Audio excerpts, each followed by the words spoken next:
Selamat malam Bapak Ibu semua yang di gereja maupun yang di Zoom atau di YouTube. Ya. Malam hari ini puji Tuhan ya. Tidak terlalu sepi. Ada saudaranya kosan datang. Selamat datang. Ada Kartika datang juga, selamat datang. Karena 4 keluarga Bapak Ibu yang enggak datang, 5 ya, 5 keluarga absen ini. Ya maklum ya, hari-hari libur soalnya. Bapak Ibu, kita akan belajar apa itu sempurna. Ya.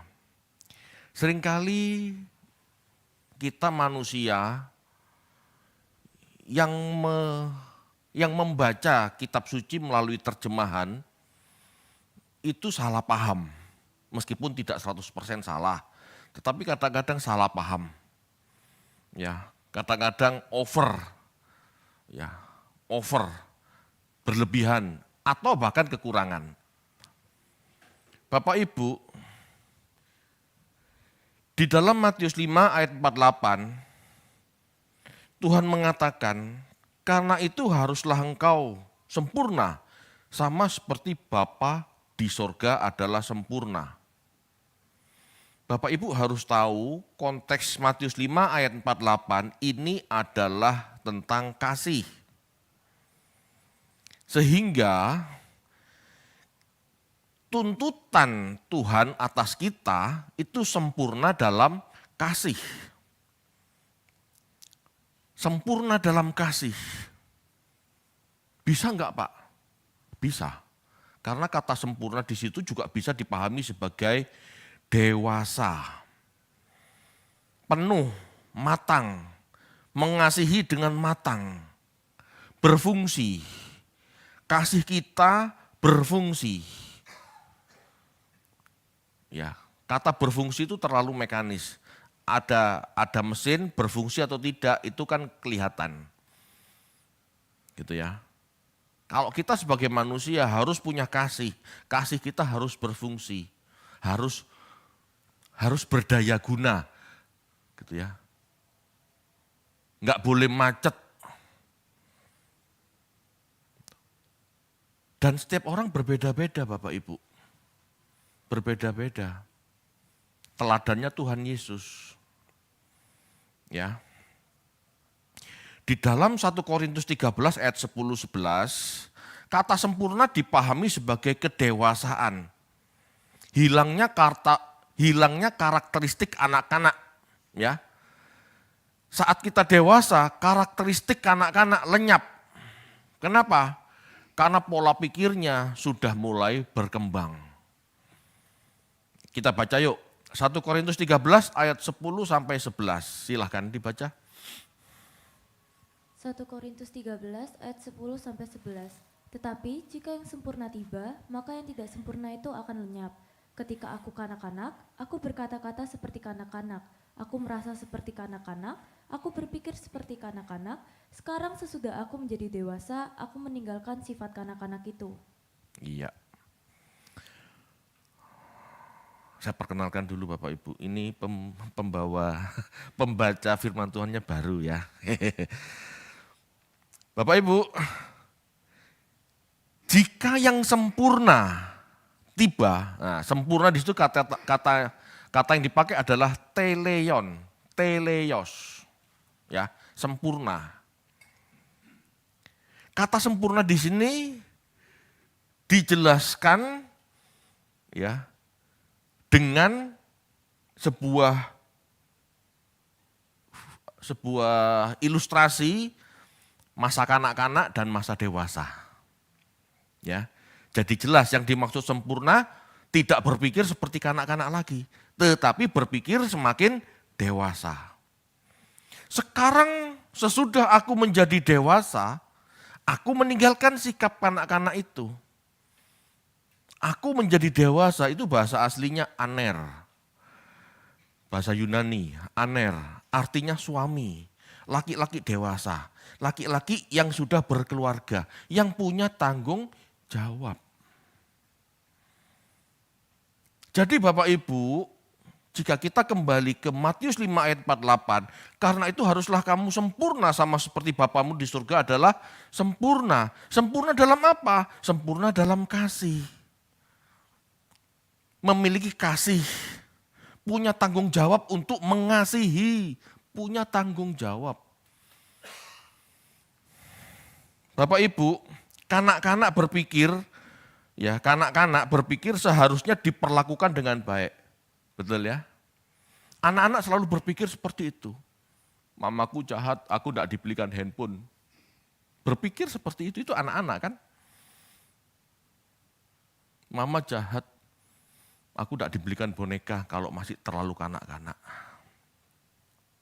Kanak-kanak selalu berpikir harusnya aku diperlakukan dengan baik. Itu kanak-kanak.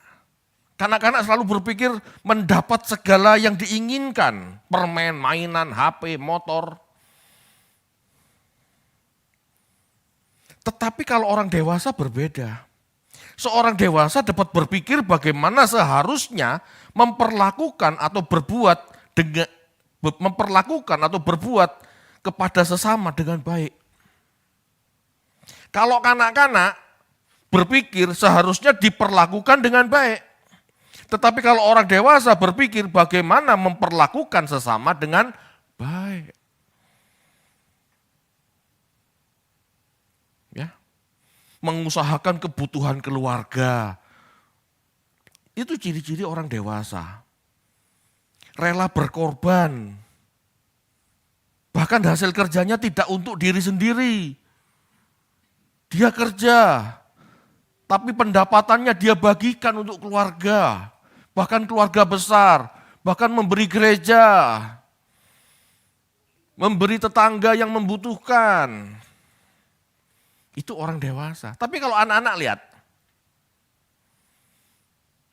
punya permen satu dikantongi, dikerkep, disembunyikan. Betul? Bahkan ada anak umur 20 tahun gitu ya, punya cookies, disembunyikan masuk kamar, ada kayak begitu. Itu sifat kanak-kanak Bapak Ibu. Tapi kalau orang dewasa, dia punya satu dia bagikan. Selesai cari lagi, beli lagi, bagikan lagi. Dia punya tanggung jawab untuk memperhatikan sesama. Itu ciri orang dewasa. Dewasa itu kayak apa sih? Dewasa itu kayak bapakmu itu loh. Dewasa itu kayak orang tua kita itu loh.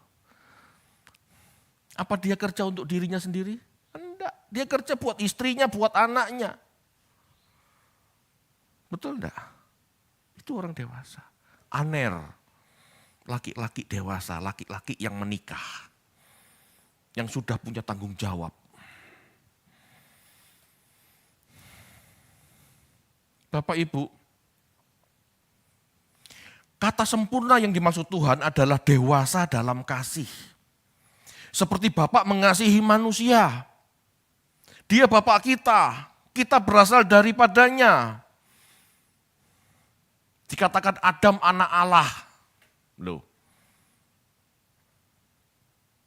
Kita semua ini anak Allah. Dia Bapak kita. Dia pencipta kita. Roh kita berasal daripada Bapak. Baik orang baik maupun orang benar sama-sama anak Bapak. Sama-sama diinginkan kembali. Apa yang Bapak lakukan? Bapak mengasihi manusia. Memberi matahari, memberi hujan kepada orang baik maupun orang jahat. Itu ciri-ciri Bapak. Inilah bentuk tanggung jawab sebagai pencipta. Bapak Ibu, sikap dewasa salah satunya adalah tanggung jawab. Memenuhi kebutuhan keluarga. Itu sikap dewasa.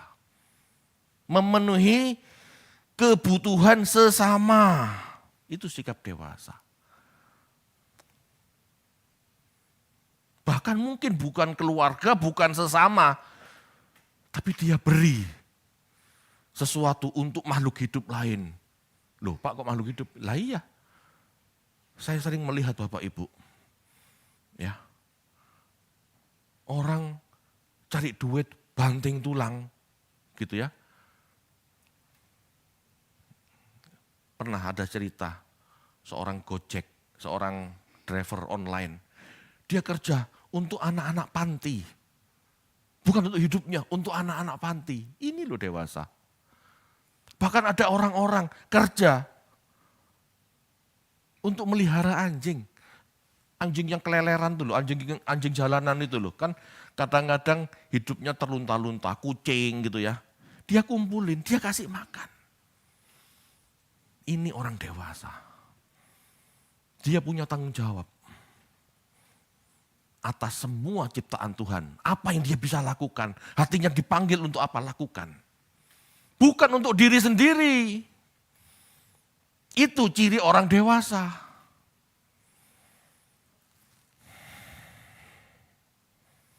Bapak Ibu, ciri orang dewasa atau sempurna secara mental selain mandiri, ya bulan lalu kita sudah belajar bagaimana mandiri, punya prinsip sendiri, dia maju sendiri, meskipun tidak ada yang menemani, dia mandiri, dia sendiri melakukan kebenaran. Ya, selain mandiri, ciri orang dewasa adalah orang yang berani ambil tanggung jawab. Dia berusaha segala sesuatu di sekitarnya baik-baik saja, meskipun bukan untuk kepentingan pribadinya. Ini perwujudan kasih. Kasih yang dewasa adalah kasih yang punya tanggung jawab. Dia berusaha memperhatikan di sekelilingnya baik-baik saja. Kalau ada orang tua, gajinya 100% dihabiskan untuk dirinya, istrinya cari sendiri, anak-anak dipelihara oleh gaji dari istrinya, sedangkan gajinya sebagai suami dihabiskan sendiri. Ini tanda orang tidak dewasa loh. Dan jangan berpikir kayak gini tidak ada, ada.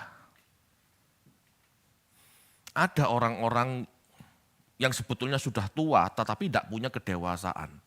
Dewasa itu mental ya Bapak Ibu, tapi kalau tua itu usia. Banyak orang sudah tua tapi tidak punya mental dewasa, tidak punya tanggung jawab. Hidup untuk kepentingan sendiri. Ya. Ini sakit orang seperti ini. Bahkan gaji yang dia terima hanya untuk dirinya, hanya untuk istrinya, hanya untuk anak-anaknya tanpa memikirkan lingkungannya, tanpa memikirkan orang lain yang kesusahan. Ini juga tidak dewasa. Sekali lagi, diberi banyak, dituntut banyak.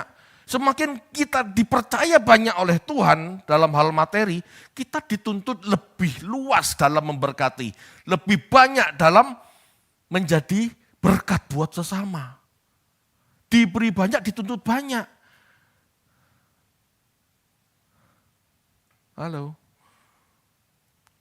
Jangan dulu gaji cuma 1.100.000 kasihin orang. Punya gaji 10 juta, tetap 100.000 dikasihkan ke orang. Punya 100 juta, tetap persembahannya nggak naik-naik 100.000. Ini orang sakit Bapak Ibu. Semakin dia kaya, seharusnya dia punya tanggung jawab lebih. Seharusnya dia tahu harta yang Tuhan titipkan itu jadi berkat buat sesama di sekitarnya. Tapi kalau orang kalau tidak dewasa ya tidak sadar. Dipegang terus uangnya. Tabunganku segini. Dihitung terus tiap bulan. Udah naik segini. Pikirannya begitu. Pikirannya tidak pernah siapa lagi yang aku harus tolong? Siapa lagi yang bisa aku topang?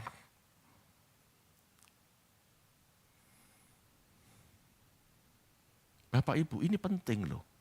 Karena yang Tuhan lihat itu. Apa yang kau lakukan untuk yang kecil ini, yang menderita ini kau lakukan bagiku. Halo Bapak Ibu.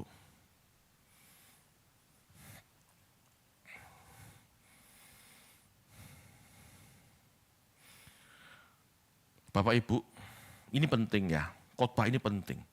Salah satu dari 3 pilar gereja kita adalah tanggung jawab. Betul ya? Kesucian, tanggung jawab, LB3. Ayo, tanggung jawab, itu bukti kedewasaan. Ayo semakin dewasa, ayo semakin sempurna. Kedewasaan kesempurnaan seseorang, manusia tampak dari bagaimana dia mampu mandiri serta, nah gitu ya. Sekali lagi saya ulangi, kedewasaan atau kesempurnaan seseorang manusia tampak dari bagaimana dia mampu mandiri, ya, mengerti kebenaran dan dia mampu melakukannya meskipun yang lain tidak menopang, tidak menolong, tidak ikut-ikutan gitu ya. Serta seseorang bertanggung jawab atas hidupnya, melaksanakan kepercayaan yang diberikan kepadanya. Selain mandiri Bapak Ibu, ciri orang dewasa adalah punya tanggung jawab atas hidupnya, serta melaksanakan kepercayaan yang diberikan kepadanya. Bapak Ibu, jika kemandirian belum dimiliki, seseorang belum bisa bertanggung jawab. Mandiri saja tidak bisa kok, masa mau tanggung jawab. Ngerti maksudnya ya? Jika menghidupi diri sendiri saja tidak bisa, mana mungkin dia punya tanggung jawab? Tidak bisa. Balita tidak bisa ditinggal sendiri di rumah. Seseorang yang bisa ditinggal sendiri di rumah adalah orang yang sudah dewasa. Betul? Kalau kita ninggalin anak kecil, balita di rumah bisa? Tidak bisa. Kita was-was. Jangan-jangan kebruan lemari nanti anak ini. Nah, itu.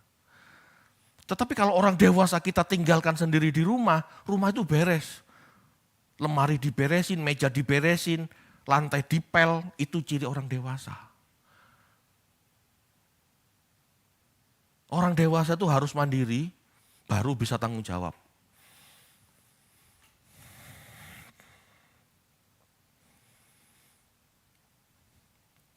Selain mandiri, ya selain bertanggung jawab, ya selain mandiri dan bertanggung jawab, seseorang dewasa akan berpikir bagaimana membawa dampak positif bagi sekitarnya.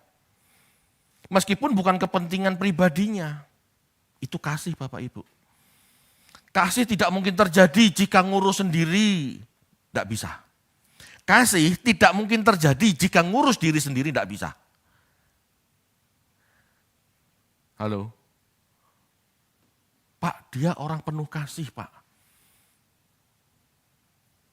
Apa buktinya? Kalau mandi masih dimandiin, mana bisa dia mengasihi dengan penuh tanggung jawab? Dia mengasihi diri sendiri tidak bisa. Bapak Ibu, mandi itu kan bukti kita mengasihi diri sendiri kan? Betul enggak?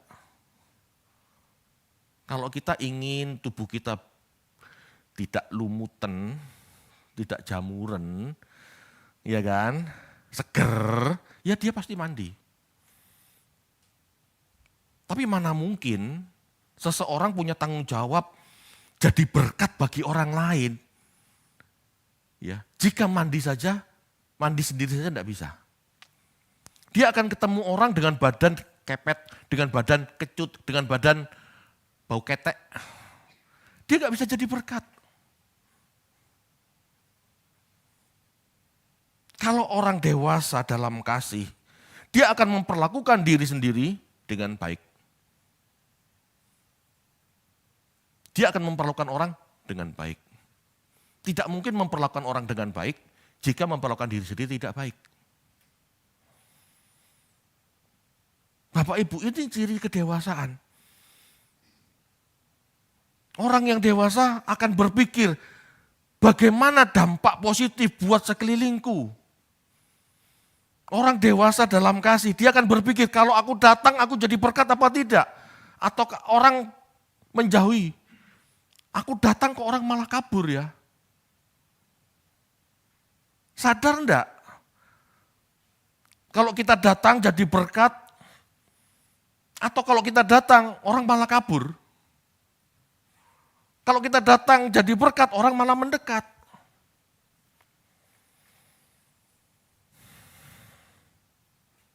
Ini beberapa ciri ya Bapak Ibu. Bukan dalam segala hal seperti ini.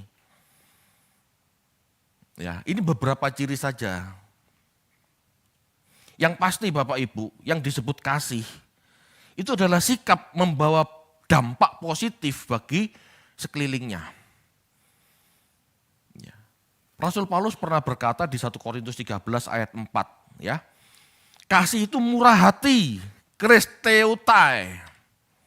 Artinya kebaikan, aktif berbuat baik kepada orang lain.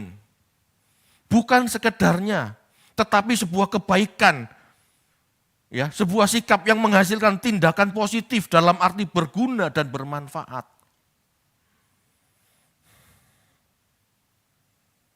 Umumnya orang, Bapak Ibu, senang kalau dikasih materi, dikasih fulus terutama, dikasih uang, senang. Tetapi sebetulnya kan bukan uang Bapak Ibu. Ya. Masalahnya jiwa manusia ini sakit. Orang hanya dilihat baik jika mampu memberi uang gitu. Orang jarang melihat atau menilai orang lain itu baik kalau pemberiannya misalnya berupa buku gitu. Sebetulnya Anda orang kaya, siapapun orang kaya, itu punya kesempatan berbuat baik. Orang yang dilimpahi materi sebetulnya lebih banyak bisa berbuat kasih. Bukan malah tambah pelit. Meskipun kebaikan itu belum tentu uang. Orang kasih buku, itu kasih. Saya khotbah kayak gini, ini sebetulnya kasih Bapak Ibu. Cuman kan jarang orang menilai khotbah itu sebagai tindakan kasih, memberi buku itu kasih. Tetapi kalau dibeli duit, wah itu kasih. Betul? Lalu kenapa kita yang diberi banyak tidak melakukan banyak?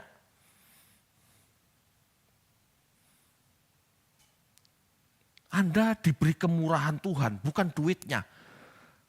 Anda orang-orang kaya diberi kemurahan, diberi karunia oleh Tuhan untuk membentuk sikap hidup yang baik, untuk membentuk karakter ilahi. Ayo gunakan. Jangan uangnya dibuat senang-senang terus. Tapi berpikirlah penuh tanggung jawab atas lingkungan Anda. Atas orang-orang di sekitar Anda. Siapakah yang perlu aku bantu? Ini kan kemurahan Tuhan yang harus Anda salurkan. Bapak Ibu, kalau saya disuruh milih jadi orang kaya apa jadi pendeta, saya lebih senang jadi orang kaya. Kenapa? Kalau saya memberi itu ketok. Kalau saya khotbah enggak ketok. Masuk kiri keluar kanan kadang-kadang. Tapi enggak ada ya orang dikasih duit masuk kantong kiri keluar kantong kanan kan enggak ada. Iya kan? Ayo. Anda semua yang dilimpahi keuangan, materi oleh Tuhan, gunakan. Dewasalah. Gunakan untuk kepentingan Tuhan. Itu namanya Anda punya tanggung jawab, punya kedewasaan.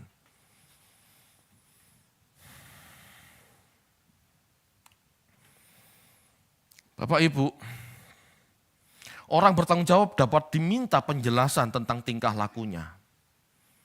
Bukan saja ia bisa menjawab, melainkan juga ia harus menjawab. Ini orang tanggung jawab.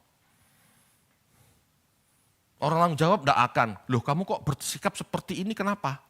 Boh, aku ya begitu saja. Tidak mungkin. Orang dewasa dengan sikap tanggung jawabnya saat ditanya kenapa kamu lakukan ini, dia pasti punya alasan. Dia punya motif untuk melakukannya. Ya, motif ini loh yang dilihat Tuhan. Sikap ini loh yang dilihat Tuhan. Dalam tanggung jawab, selain terkandung pengertian sebagai penyebab, orang bertanggung jawab atas sesuatu yang disebabkan atau dimulai olehnya. Saya yang memulai, saya juga yang harus mengakhiri, menyelesaikan, finish. Itu tanggung jawab.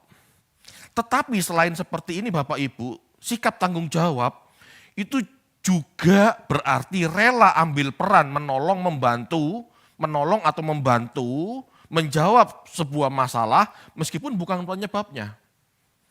Bisa kan? Bisa. Bisa. Saya tidak memulai kegaduhan ini. Tetapi saya dipandang orang yang dihormati di komunitas ini, saya bisa ambil peran untuk tidak gaduh, untuk komunitas ini tidak gaduh terus. Itu tanggung jawab.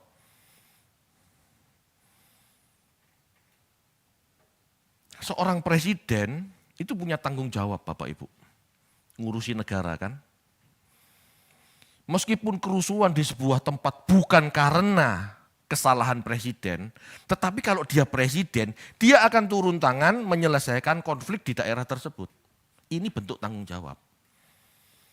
Bisa dipahami? Itu yang dilakukan Tuhan Yesus.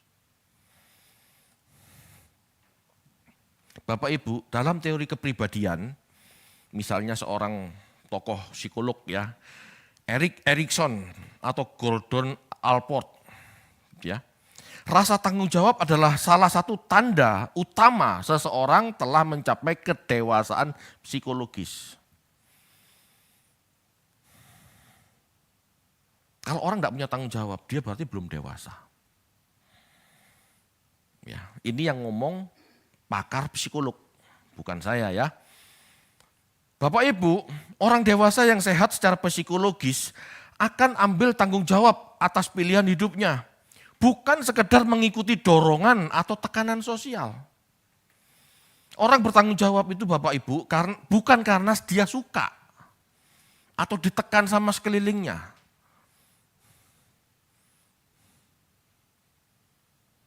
Halo, bisa dipahami enggak? Seseorang keluarga enggak punya duit, ya. Dia tidak akan ambil tanggung jawab karena ditekan. Contoh, ini misal contoh. Keluarga di depan rumah ini bermasalah dalam hal keuangan, ditagih debt collector 500.000 misalnya, enggak punya duit tapi. Orang yang bertanggung jawab akan membantu orang itu, nih 500.000 sudah, jangan ganggu tetangga saya lagi. Itu dari hati, itu tanggung jawab. Bukan karena didorong sama tetangga yang lain. Pak David, tetangga tuh ditagih orang 500.000. Pak David kan punya duit, ayo bayaran. Itu bukan tanggung jawab loh. Itu dijongkroke namanya. Ya itu dipaksa. Tetapi orang punya tanggung jawab, sikap dewasa, kalau punya kasih, kamu lihat gitu gak usah dipaksa tetangga, gak usah dipaksa sekeliling, bayari. Ngerti maksudnya? Itu keluar dari hati. Itu kasih yang keluar dari hati. Itu yang Tuhan inginkan.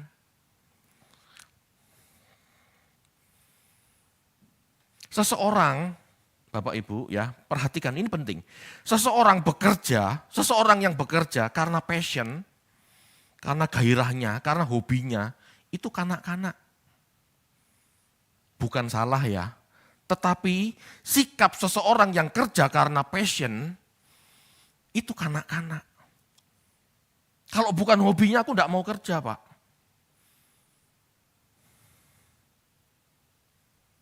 Itu kanak-kanak. Seseorang hobi guru senam, seseorang hobi menari.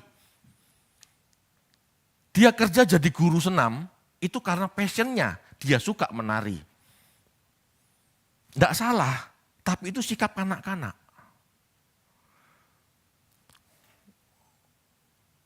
Ada tawaran jadi akunting, oh enggak mau, aku passionku nari, aku akan nari. Asik, aku seneng nari, aku dapat duit. Itu kanak-kanak Bapak Ibu. Sekali lagi bukan salah, tetapi itu sikap kanak-kanak.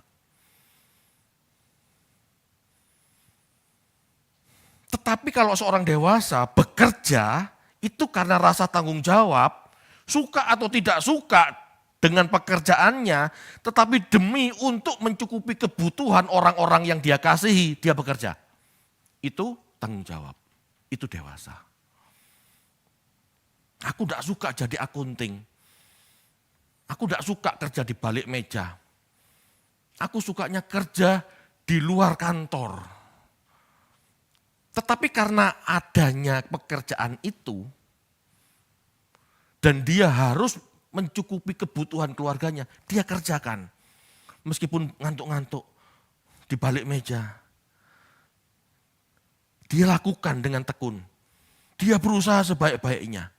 Dia kerja dengan penuh tanggung jawab demi orang-orang yang dia cintai. Itu dewasa.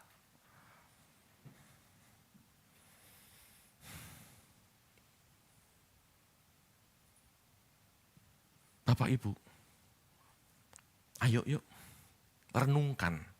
Sudahkah kita memiliki itu? Atau kita melakukan segala kegiatan kita ini hanya karena aku suka? Seharusnya kita lakukan segala sesuatu dalam hidup kita itu karena tanggung jawab. Tuhan, kau beri aku tanggung jawab. Apa yang harus aku lakukan? What must I do, Lord? Meskipun tidak enak, aku lakukan.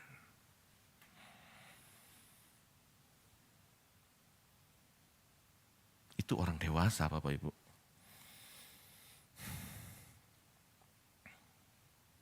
Bapak Ibu, dalam psikologi, kedewasaan dan tanggung jawab adalah dua aspek yang saling memperkuat.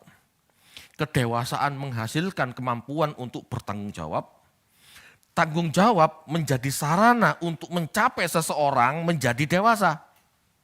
Ini terkait. Kalau Anda ingin dewasa, sempurna dalam kasih, ambillah tanggung jawab. Anda tidak perlu ngomong sama si A, si B, si C. Anda bisa dalam hati, si A, si B, si C ini aku lihat orang baik, orang yang mau niat benar. Aku akan ambil bagian untuk hidupnya. Mulai ambil bagian. Gereja ini gereja benar.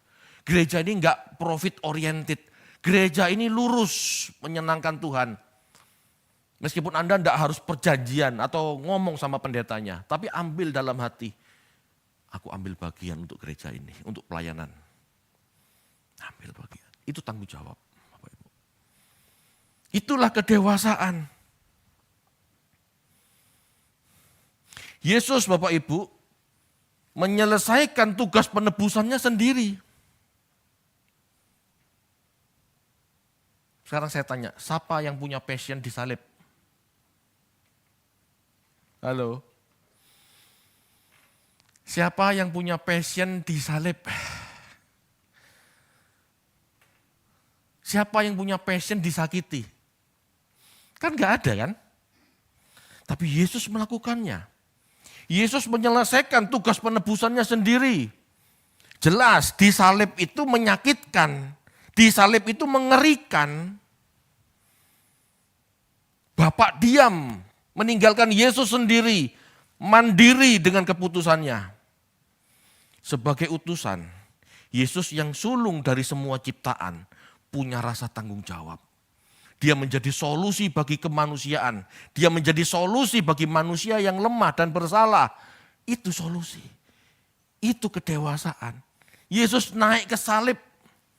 Bapak kalau boleh cawan ini berlalu, Bapak diam. Maksudnya apa? Pikiran dewe, Yesus. Kalau kamu enggak lakukan, manusia binasa. Tapi aku tidak bisa mengizinkan kamu orang benar mati di salib. Aku tidak suka orang benar disalib. Karepmu, Sus, terserah kamu. Yesus dengan sikapnya yang dewasa, dengan kedewasaan spiritualnya, diambil tanggung jawab. Dia naik ke salib dan mati untuk kita semua. Meskipun Bapak diam, dia tahu apa yang harus dia lakukan. Halo Bapak Ibu. Yesus bertanggung jawab atas keselamatan manusia. Dia lakukan itu. Mau bukti? Kita akan bedah ya. Munculkan gambar ya. Ya. Coba dibaca Ibrani 1 ayat 1 sampai 3.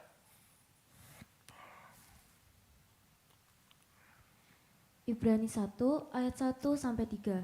Setelah pada zaman dahulu, Allah berulang kali dan dalam berbagai cara berbicara kepada nenek moyang kita dengan perantaraan nabi-nabi. Maka, pada zaman akhir ini, Ia telah berbicara kepada kita dengan perantaraan anaknya, yang telah Ia tetapkan sebagai yang berhak menerima segala yang ada. Oleh Dia Allah telah menjadikan alam semesta. Ia adalah cahaya kemuliaan Allah dan gambar wujud Allah dan menopang segala yang ada dengan firman-Nya yang penuh kekuasaan. Dan setelah Ia selesai mengadakan penyucian dosa, Ia duduk di sebelah kanan yang maha besar, di tempat yang tinggi. Ya, Yesus Bapak Ibu bukan sekedar manusia, bukan sekedar nabi, tapi dia anak Allah, cahaya kemuliaan Allah. Ya, kalau pakai ilustrasi, matahari itu sumber cahaya, Yesus itu cahayanya. Ya, berbeda dengan nabi. Bandingkan dengan Ibrani 3 ayat 3.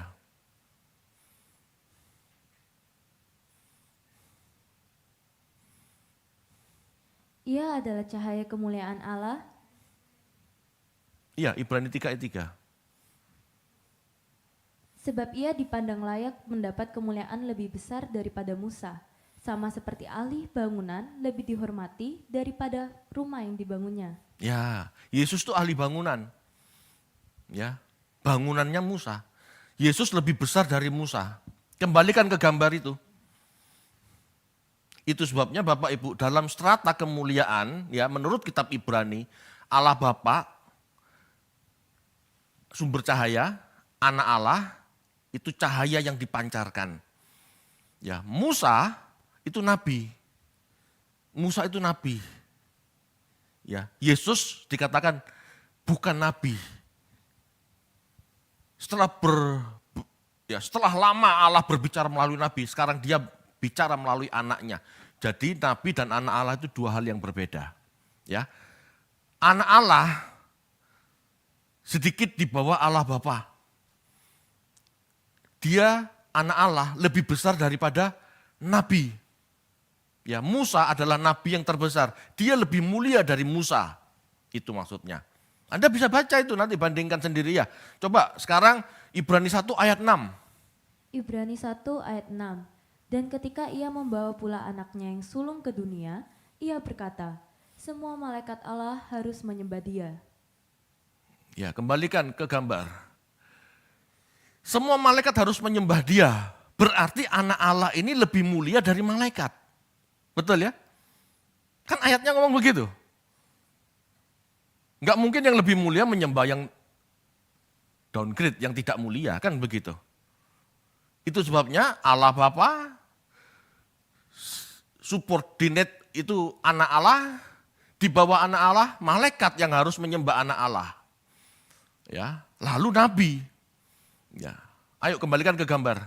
Nah itu, bandingkan dengan Ibrani 2 ayat 9. Ibrani 2 ayat 9. Tetapi dia yang untuk waktu yang singkat dibuat sedikit lebih rendah daripada malaikat-malaikat, Iya. yaitu Yesus.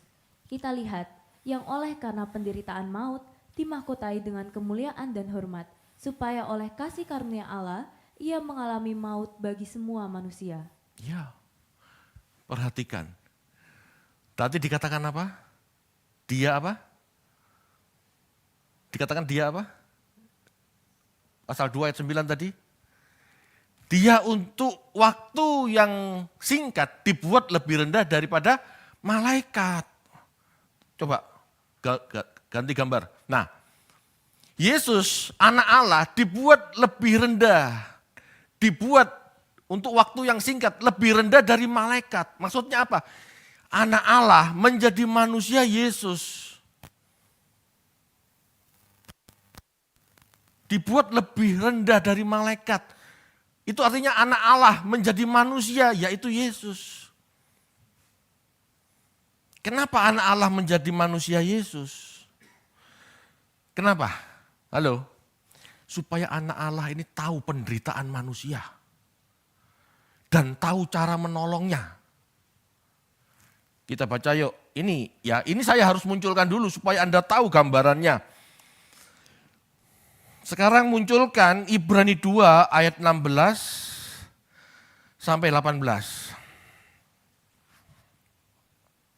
Ibrani 2 ayat 16 sampai 18. Sebab sesungguhnya bukan malaikat-malaikat yang ia kasihani, tetapi keturunan Abraham yang ia kasihani.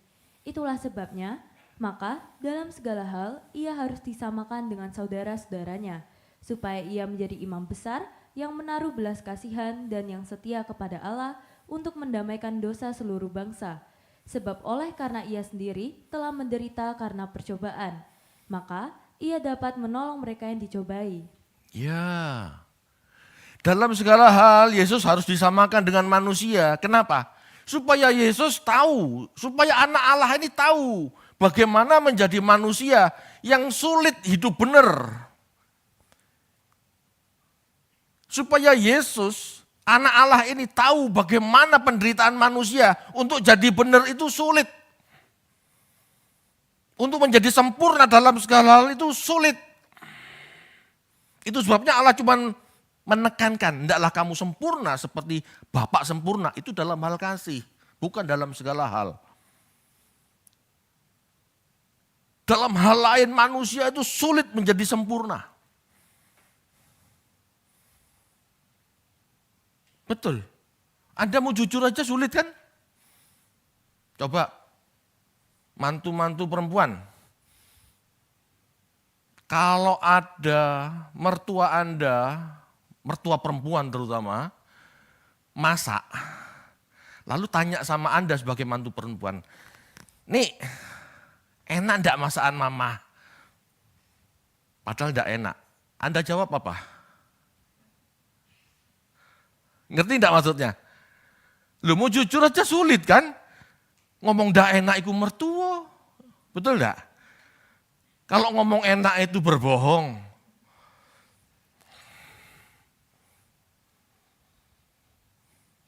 Hanya orang naif, munafik yang berani berkata, aku bisa sempurna dalam segala hal maksudnya. Coba toh jujur. Kalau urusan sama polisi aja masih nyogok, jangan ngomong Anda bisa sempurna. Mau bukti? Saya ngomong begini bukan anti hidup sempurna ya, saya mendukung hidup sempurna. Tapi konteksnya kasih. Roma 7 ayat 18 sampai 19. Ini Rasul Paulus, orang sekelas Rasul Paulus.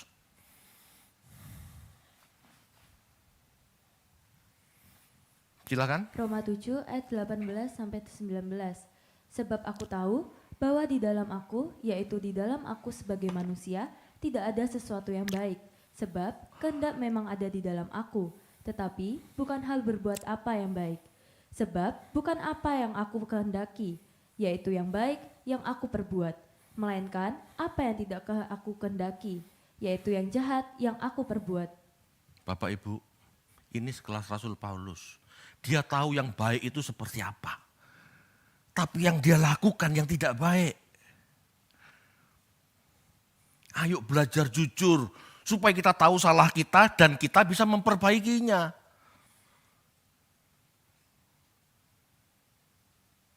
Alhamdulillah kalau bisa benar gitu loh. Tetapi kalau kita munafik merasa pasti bisa benar, tidak merasa punya salah, Anda mau benar dari mana? Wong merasa saja tidak punya. Merasa salah saja tidak punya. Bapak Ibu kenapa saya bedah ini? Sekali lagi, Yesus ambil tanggung jawab. Yesus anak Bapak yang sulung. Yang memiliki mandat. Yang memiliki kemuliaan lebih dari malaikat, lebih dari manusia. Dia dituntut banyak. Yesus melakukan karya salib, itu bentuk tanggung jawab. Halo Bapak Ibu. Dia merelakan dirinya karena hanya dia yang mampu melakukannya. Manusia biasa tidak bisa melakukannya, termasuk Musa, termasuk Paulus tidak bisa. Yesus harus jadi manusia supaya tahu bagaimana penderitaan manusia untuk hidup benar. Yesus menjadi manusia supaya dia bisa merasakan beratnya godaan dosa. Dan akhirnya manusia Yesus tahu bagaimana cara menolong manusia. Yaitu mengorbankan dirinya, mati di salib. Ini solusi satu-satunya. Karena manusia sulit jadi benar.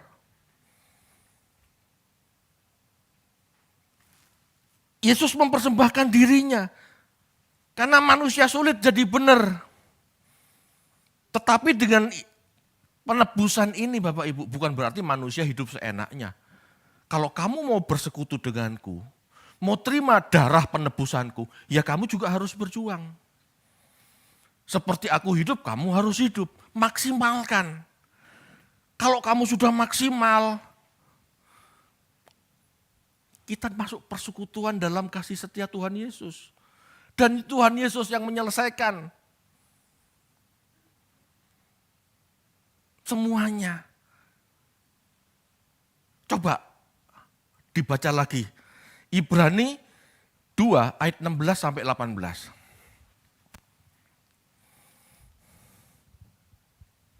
Ibrani 2 ayat 16 sampai 18. Sebab sesungguhnya bukan malaikat-malaikat yang ia kasihani, tetapi keturunan Abraham yang ia kasihani. Itulah sebabnya, maka dalam segala hal ia harus disamakan dengan saudara-saudaranya, supaya ia menjadi imam besar yang menaruh belas kasihan dan yang setia kepada Allah untuk mendamaikan dosa seluruh bangsa. Sebab oleh karena ia sendiri telah menderita karena percobaan, maka ia dapat menolong mereka yang dicobai. Ya, Bapak Ibu, bukan malaikat yang Yesus kasihani. Kenapa? Karena malaikat tercipta dalam tanda kutip sudah sempurna. Kalau malaikat bersalah, memberontak itu sudah dalam kesadarannya. Sedangkan manusia benar atau salah masih tidak jelas. Manusia penuh dengan penyakit jiwa.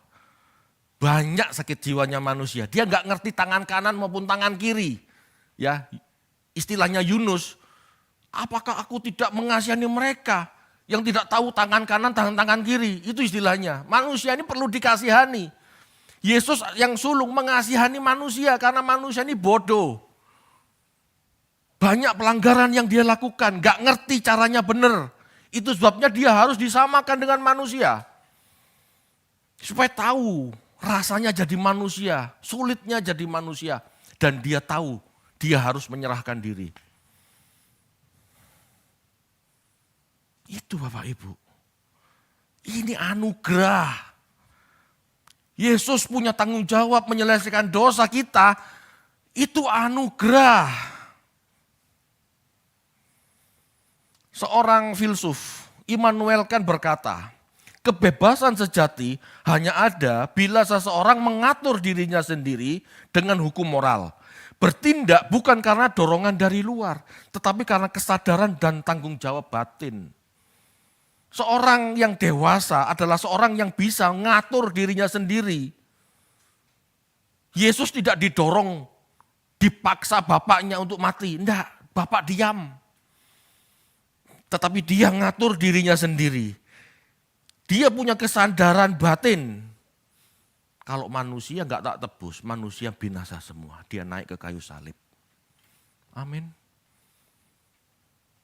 Itu manusia sempurna. Itu manusia dewasa. Bagaimana kita? Kita dituntut sempurna, dewasa dalam kasih. Ayo lakukan. Anda enggak dituntut maha tahu kan? Anda dituntut penuh kasih. Kalau maha tahu pusing, mau sebagian dari kita banyak yang SMA, S1, S2, enggak bisa lanjut sampai profesor saja masih banyak kekurangan. Anda tidak dituntut maha tahu, tapi Anda dituntut penuh kasih. Ayo punya kesadaran, ayo punya tanggung jawab mengasihi sesama. Dewasa berarti mampu berpikir jauh ke depan. Dewasa berarti jiwa tahu tujuan hidupnya. Ya, dewasa berarti jiwa yang tahu tujuan hidupnya. Mengerti tanggung jawabnya. Bukan sekedar sembuh dari dosa atau trauma.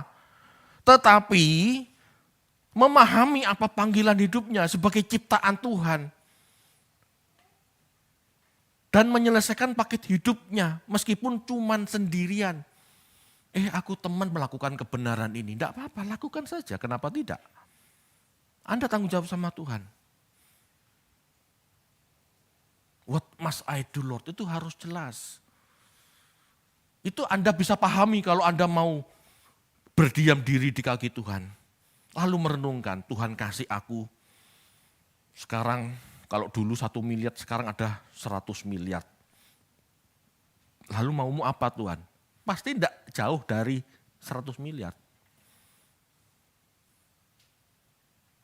Anda punya pengetahuan lebih banyak dari teman-teman Anda. Pasti tanggung jawab Anda di seputar pengetahuan itu. Diberi banyak, dituntut banyak. Diberi sedikit, sedikit dituntut. Tuntutannya ya sebanyak apa Anda dilimpahi oleh Tuhan. Kan begitu. Ayo ambil tanggung jawab.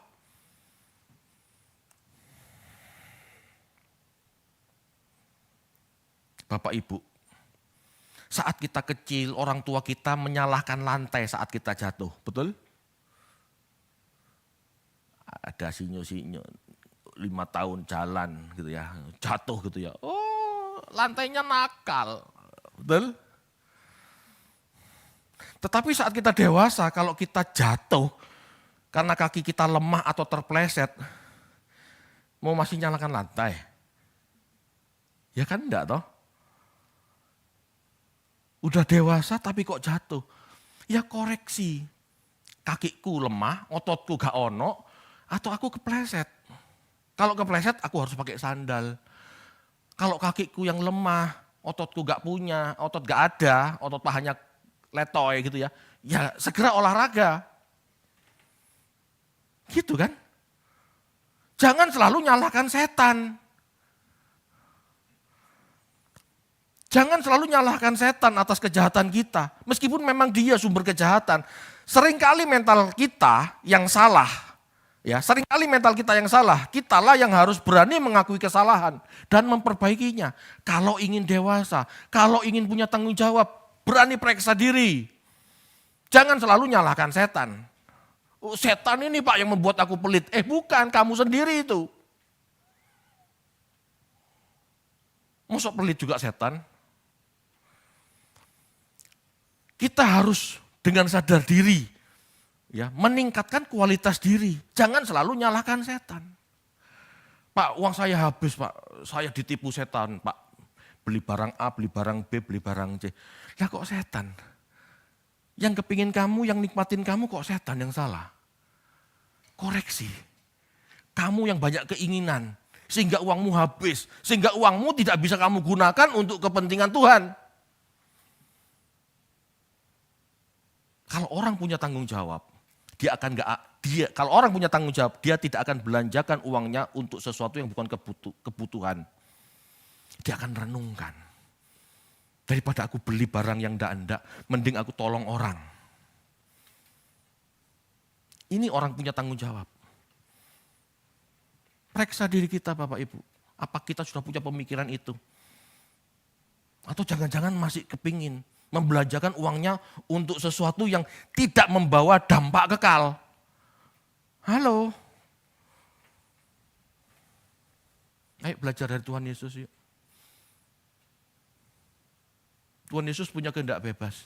Pada saat Allah diam, dia bisa berkata, aku tidak akan naik ke salib.